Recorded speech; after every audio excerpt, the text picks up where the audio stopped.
Shalom, shalom, bien-aimés. Je vous salue dans le nom de Jésus-Christ. Je suis très contente de vous retrouver encore ce soir pour que nous puissions continuer notre étude. Nous sommes dans l'école des découvertes. Nous continuons la leçon de la fois passée. La fois passée, nous avons vu que le nom de Dieu était El Gibor. El Gibor qui voulait dire le Dieu puissant. Alors aujourd'hui, nous allons voir encore une autre leçon, un nouveau nom de Dieu. Mais comme toujours, nous commençons notre enseignement par la prière. Alors prions. Père éternel, Père de gloire, Père de bonté, nous saluons ta présence. Nous savons, Seigneur, qu'aujourd'hui à cette heure, tu es ici ensemble avec nous pour nous apprendre. Nous sommes là, Seigneur, assis devant ton trône pour écouter ta parole. Seigneur, parle-nous. Seigneur, nous voulons connaître plus. Nous voulons grandir, Seigneur. Apprends-nous, Seigneur, à te connaître dans la profondeur. Seigneur, nous voulons encore et encore avancer dans ta connaissance. Saint-Esprit, viens. Sans toi, nous ne pouvons rien faire, mais avec toi, nous pouvons tout faire. Merci pour ta présence, car toi, tu es là pour ouvrir notre esprit, pour que nous puissions comprendre et recevoir la parole qui nous concerne. Dans le nom de Jésus, nous avons prié. Amen. Mes bien-aimés, comme je venais de le dire, que la fois passée, nous avons vu que le nom de Dieu était El Gibor. El Gibor voulait dire Dieu puissant. Aujourd'hui, nous allons voir encore un autre nom de Dieu qui commence toujours par la lettre L. Aujourd'hui, nous allons voir El Shaddai. Cette fois-ci, El Shaddai veut dire Dieu tout-puissant. Cela est écrit dans le livre de Genèse, chapitre 17, verset 1.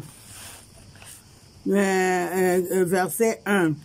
C'est-à-dire que lorsque Abraham avait eu 99 ans, Dieu l'avait appelé et Dieu lui avait dit, je suis le Dieu tout-puissant. Le Dieu tout-puissant, c'est-à-dire El Shaddai en hébreu. Je te multiplierai à l'extrême. Je te multiplierai à l'extrême. Ça, c'est la promesse que Dieu a faite à Abraham. Il s'est présenté comme étant El Shaddai, c'est-à-dire le Dieu puissant. Alors, les mots Shaddai ou le nom Shaddai est le nom de Dieu le plus souvent utilisé par les patriarches, c'est-à-dire Abraham, Isaac et Jacob. Ils utilisaient souvent ces noms-là de Shaddai, El Shaddai. Cela est écrit dans le livre de Exode, chapitre 6, verset 3.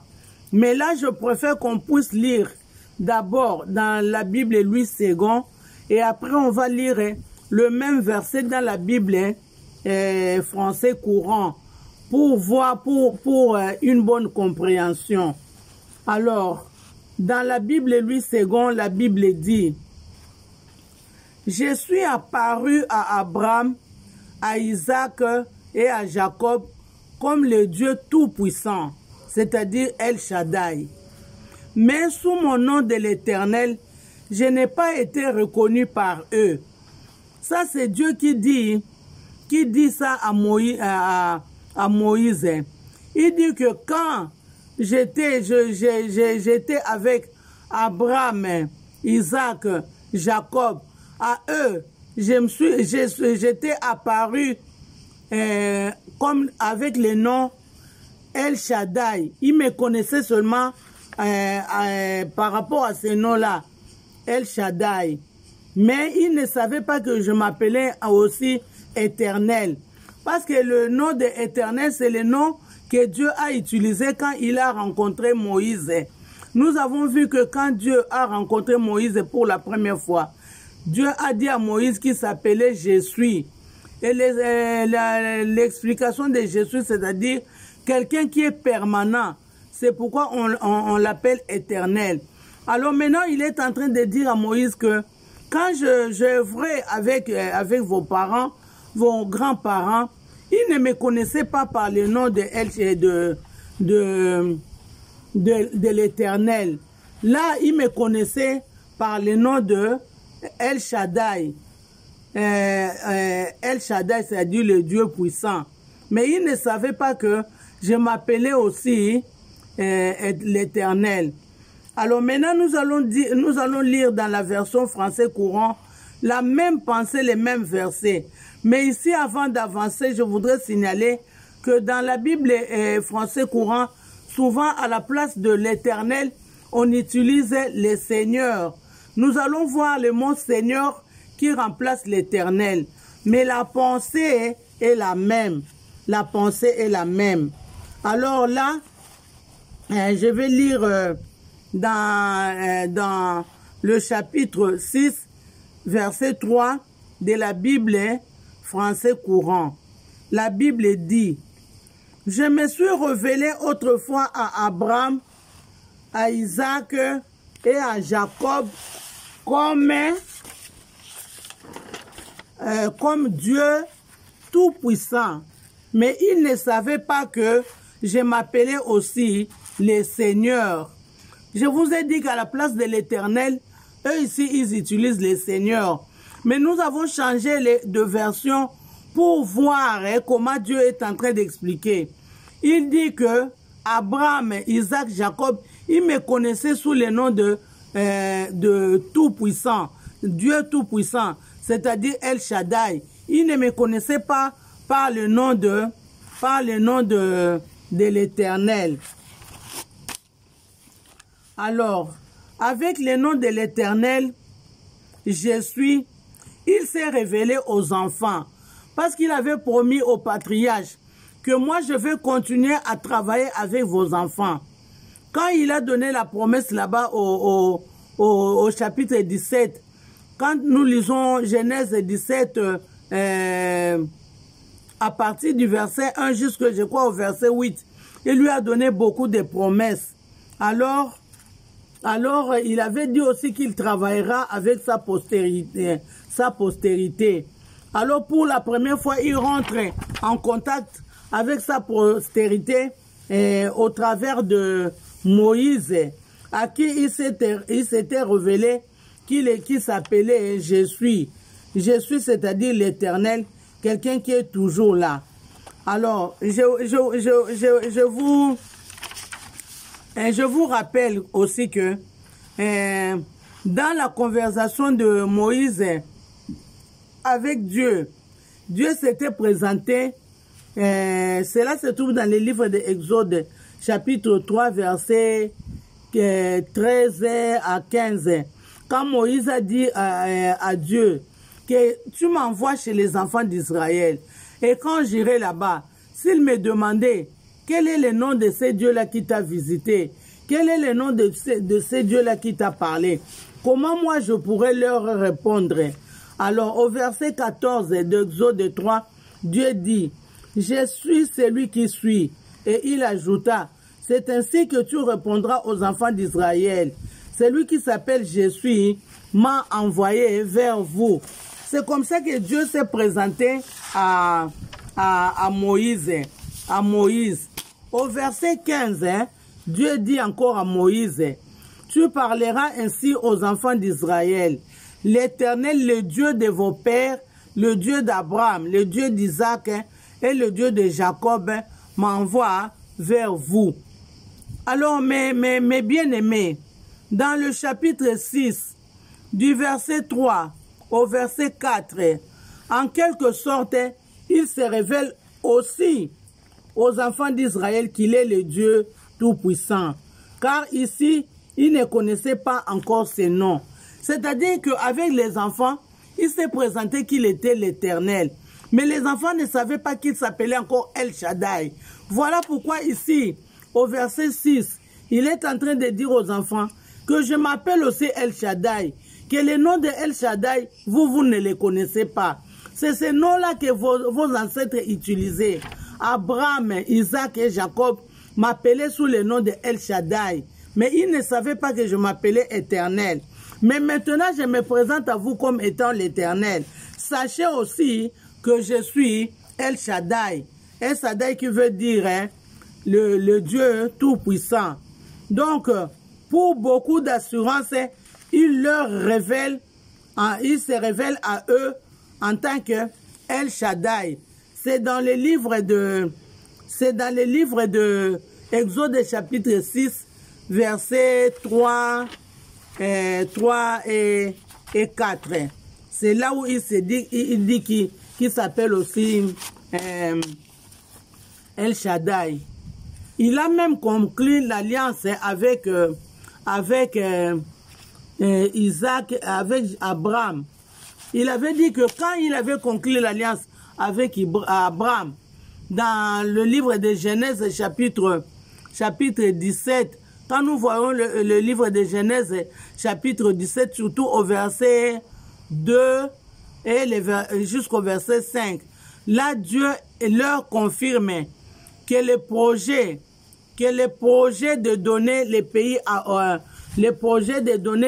de Canaan était apparu pendant la conclusion de son alliance avec Abraham. Vous savez que le Seigneur, quand il a rencontré Moïse, l'histoire est qu'il voulait que Moïse parte récupérer les enfants d'Israël pour les amener au pays de Canaan. Alors ici, dans ces versets ici de Exode chapitre 6, il est en train de leur raconter qu'il avait signé une alliance avec Abraham.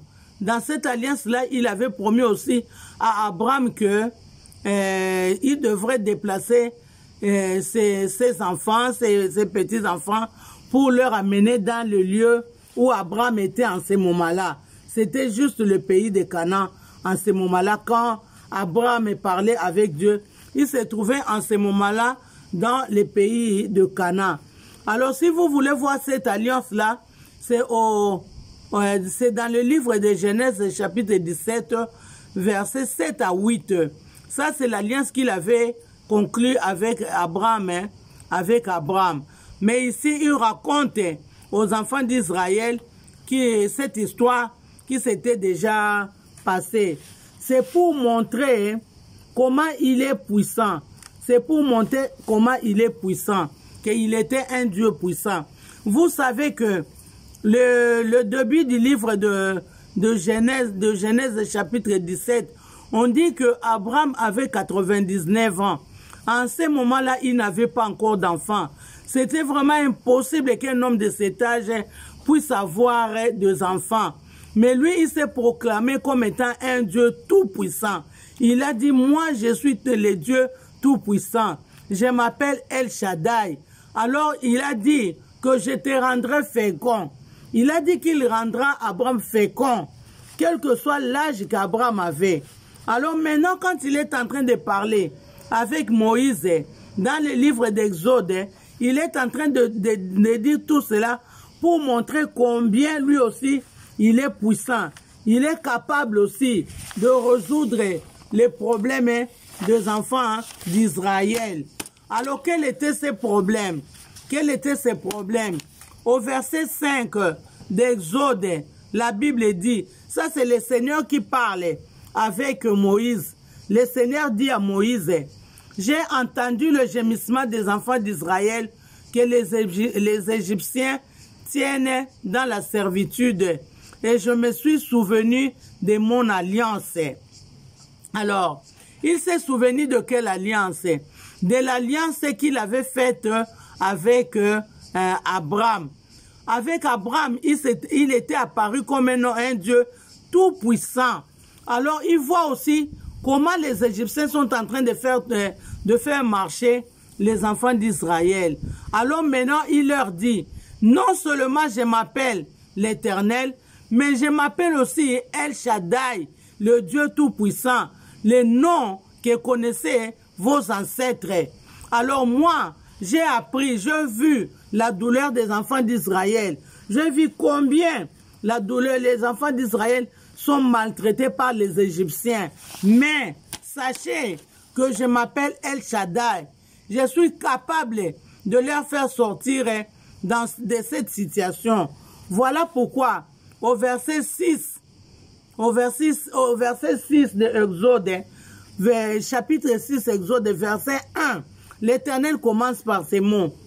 L'Éternel dit à Moïse, tu verras maintenant ce que je ferai à Pharaon. Une main puissante la forcera à les laisser partir. Une main puissante les forcera à les chasser de son pays. Nous connaissons tous l'histoire. Comment Dieu a utilisé beaucoup d'astuces, beaucoup de stratégies pour faire partir les enfants d'Israël.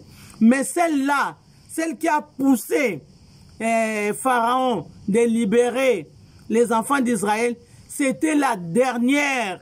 Dieu s'est souvenu qu'il était un Dieu puissant, qu'il était capable de tout. C'est Dieu-là qui a donné un enfant à quelqu'un qui avait 99 ans. C'est Dieu-là, il était capable. C'est pourquoi il dit à Moïse, tu verras maintenant ce que je ferai à Pharaon.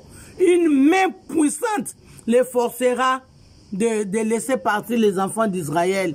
La main puissante, c'est la main de Dieu, parce qu'il s'appelle El Shaddai, le Dieu tout-puissant, le Dieu tout-puissant. Bien-aimés, sachez que le Dieu que vous adorez, le Dieu à qui vous avez donné la vie, le Dieu à qui vous avez donné la vie, vous l'avez accepté dans votre vie comme Sauveur et Seigneur. Il s'appelle El Shaddai, le Dieu puissant, le Dieu tout-puissant, le Dieu tout-puissant, El Shaddai. Ne confondons pas. La fois passée, nous avons vu El Gibor, le Dieu puissant. Par contre, ici, nous parlons de El Shaddai, le Dieu tout-puissant. Voilà pourquoi même Job reconnaît que ce Dieu-là est un Dieu tout-puissant. Dans le livre de Job, chapitre 42, verset 2, écoutez ce que Job dit.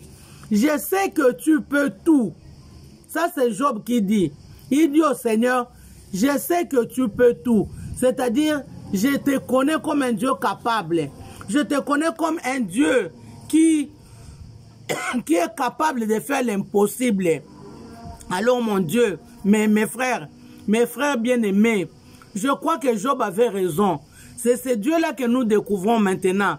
Parce que il est celui qui a donné la stratégie aux Israélites de mettre le sang sur les portes de leur maison afin que le sang leur serve de la protection. Qu'il y ait un esprit des morts qui passaient là-bas et que le sang là puisse parler. Parce qu'en ce moment-là, le sang a parlé. À tout moment que l'ange arrivait à la porte et qu'il voyait le sang donnait le message. Passez par-dessus. Donc, quand l'ange voyait le sang, il savait que c'était impossible pour lui d'entrer dans cette maison-là. Et ça, c'était la main de Dieu. La main de Dieu tout-puissant qui s'appelle El Shaddai. Voilà pourquoi Job a dit, je sais que tu peux tout. Le Dieu là qui te parle maintenant, il s'appelle El Shaddai, le Dieu tout-puissant. Vous savez, mes bien-aimés, même la nature lui est soumise. La nature lui était soumise. Rappelez-vous l'histoire de la tempête. Quand les apôtres étaient dans la barque avec Jésus, pendant que Jésus dormait, la tempête était tellement grande. Alors, ils ont réveillé Jésus. Quand ils ont réveillé Jésus, Jésus a dit, silence, un petit mot que Jésus a fait sortir de sa bouche. Silence.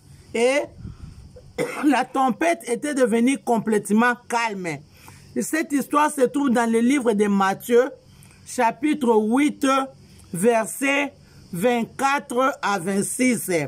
Il est le Dieu qui a donné l'ordre à un ange de tuer tous les premiers-nés d'un pays dans la même nuit. Est-ce que vous vous imaginez, dans la même nuit, cet ange devrait faire le tour de tous les pays. Ce n'est pas le tour d'une ville, d'une cité, mais le tour de tout un pays, avec ses provinces, avec ses cités, avec ses villes, avec ses villages, en une seule nuit. L'ange a sillonné tout le pays et il a tué tous les premiers-nés, pas seulement des hommes, mais aussi des animaux. Nous connaissons cette histoire. Et tout ça, c'est quoi? C'est la main puissante de Dieu. Parce que ce Dieu-là s'appelle le Dieu Tout-Puissant. El Shaddai. El Shaddai, le Dieu Tout-Puissant. Alors, dans le livre de Exode, chapitre 15, versets 3 à 4, la Bible dit, « L'Éternel est vaillant guerrier. L'Éternel est vaillant guerrier. L'Éternel est son nom. » Donc, on reconnaît dans le livre d'Exode, chapitre 15, verset 3 à 8, que l'Éternel s'appelle vaillant guerrier. Quelqu'un qui est vaillant, c'est quelqu'un qui est puissant. Donc, alors ce Dieu-là, il a lancé dans la mer Rouge le char de Pharaon et son armée. Vous vous rendez compte? Ce Dieu-là, il a lancé le char de Pharaon et son armée. Ces combattants, tous ces combattants d'élite ont été engloutis par la mer Rouge. Ça, c'est la main puissante. C'est la main puissante de El Shaddai, le Dieu Tout-Puissant. Quand nous regardons dans le livre de Genèse, chapitre 18, verset 14, la Bible dit, « Y a-t-il quelque chose que le Seigneur soit incapable de réaliser? Y a-t-il quelque chose que le Seigneur soit incapable de réaliser? » Alors, cette parole-là, l'ange l'a fait sortir juste quand il parlait avec Sarah. Parce qu'il avait dit à Sarah que l'année prochaine, Sarah devrait avoir un enfant. Alors, Sarah a commencé à rire. Et ici, l'ange lui pose des questions. Une question, y a-t-il quelque chose que le Seigneur soit incapable de réaliser? Et il va conclure, quand je reviendrai chez toi l'année prochaine, à la même époque, Sarah aura un fils. Ça, c'est l'ange qui parlait à Abraham. C'était Dieu lui-même. C'était El Shaddai qui a parlé à Abraham. Il a dit, pourquoi Sarah a ri? Mais vous allez voir la preuve. L'année prochaine, quand je viendrai à la même époque, vous verrez que Sarah aura déjà un fils. Donc, ce Dieu-là, il s'appelle El Shaddai. Il est le Dieu Tout-Puissant. Il est au-dessus de tous tes problèmes. Ce qui te dérange est sous ses pieds. Ce Dieu-là est capable de résoudre tous tes problèmes. C'est pourquoi tu dois commencer à louer le Seigneur, parce que tu es privilégié d'être protégé par un Dieu qui est le Tout-Puissant. Alors, ce Dieu-là, il a les derniers mots de ta vie. Ce Dieu-là, c'est lui qui décide pour ta vie. Ce Dieu-là, il garde même les secrets de la mort à tout le monde. Vous vous imaginez, il y a des magiciens, il y a des savants, il y a des sorciers, il y a des occultistes. Ils sont peut-être capables de tuer quelqu'un, mais ils sont incapables de se sauver eux-mêmes. Ils sont incapables de se sauver eux-mêmes. Malgré leur puissance, malgré leur renommée ici sur terre, mais un jour, ils n'ont jamais eu la force de chasser la mort. Quand la mort arrive, tout le monde se plie devant la mort. C'est le Seigneur lui-même qui a les derniers mots. Et puis le Seigneur a gardé le secret Il a gardé ses secrets. Il n'a jamais montré aux gens comment ils peuvent faire pour ne pas mourir. Même les médecins eux-mêmes, ils sont incapables de ressusciter quelqu'un qui est mort. Ils donnent les médicaments, mais quand arrive la mort, c'est vraiment Dieu qui a les derniers mots. C'est pourquoi mon bien-aimé, je te dis que tu dois être content.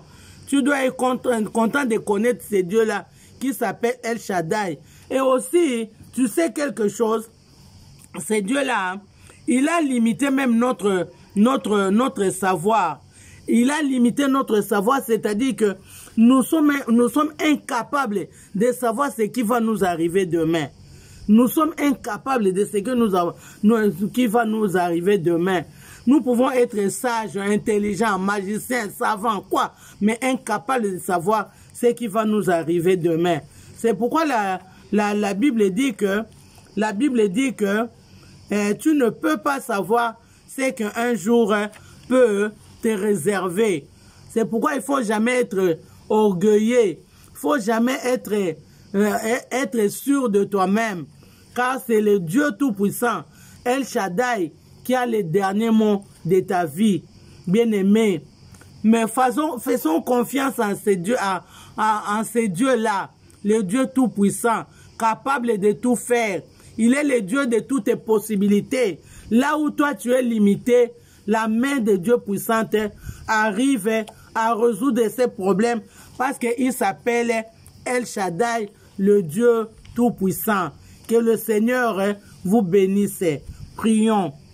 Père de gloire, nous savons que tu es le Dieu Tout-Puissant, El Shaddai. Merci Seigneur pour nous révéler encore ces secrets.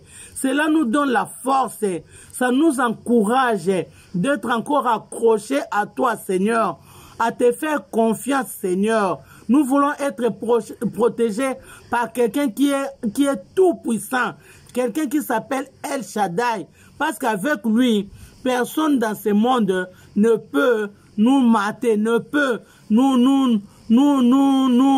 nous utiliser comme esclaves, quand nous sommes protégés par toi, El Shaddai. Sois béni, sois magnifié, sois exalté. Merci pour cette grâce. C'est un privilège pour nous de te découvrir. Au jour le jour, tu nous amènes à un niveau très élevé, à te connaître encore, à te connaître encore et encore. Merci pour la révélation d'aujourd'hui. Nous t'avons découvert que tu t'appelles El Shaddai, le Dieu Tout-Puissant. Que ton nom soit loué, que ton nom soit magnifié. Dans le nom de Jésus, nous avons ainsi prié. Amen. Amen, amen, mes bien-aimés. À la prochaine, nous sommes arrivés à la fin. Ciao. Que le Seigneur vous bénisse abondamment. Ciao.